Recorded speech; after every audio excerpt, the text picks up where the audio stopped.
الحمد لله رب العالمين الرحمن الرحيم مالك يوم الدين.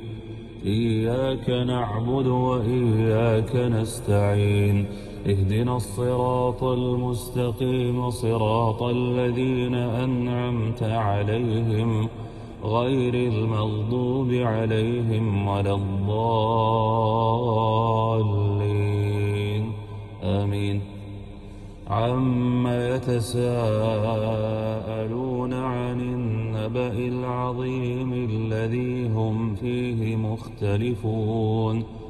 كلا سيعلمون ثم كلا سيعلمون.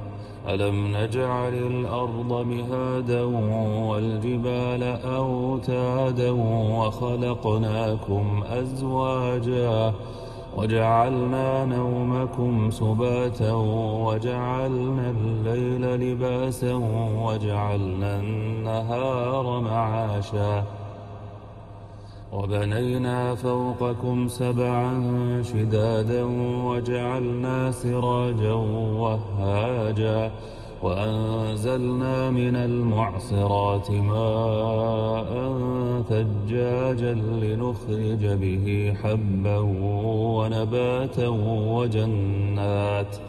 وجنات ألفافا.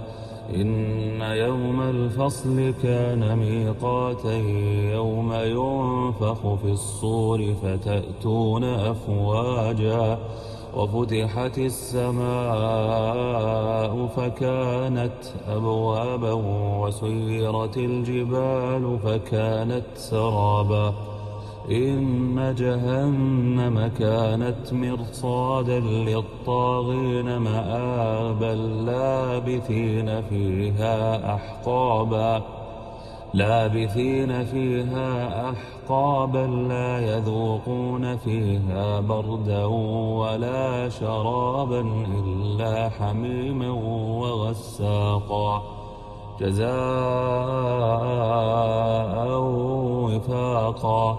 إنهم كانوا لا يرجون حسابا وكذبوا بآياتنا كذابا. وكل شيء أحصيناه كتابا فذوقوا فلن نزيدكم إلا عذابا. إن للمتقين مفازا حدائق وأعنابا وكواعب أترابا وكأسا دهاقا لا يسمعون فيها لغوا ولا كذابا جزاء من ربك عطاء حسابا. رب السماوات والأرض وما بينهما الرحمن لا يملكون منه خطابا. يوم يقوم الروح والملائكة صفا لا يتكلمون إلا من أذن له الرحمن وقال صوابا. ذلك اليوم الحق فمن شاء اتخذ إلى ربه مآبا. إنا أنذرناكم عذابا قريبا يوم ينظر المرء ما قدمت يداه ويقول الكافر يا ليتني كنت ترابا.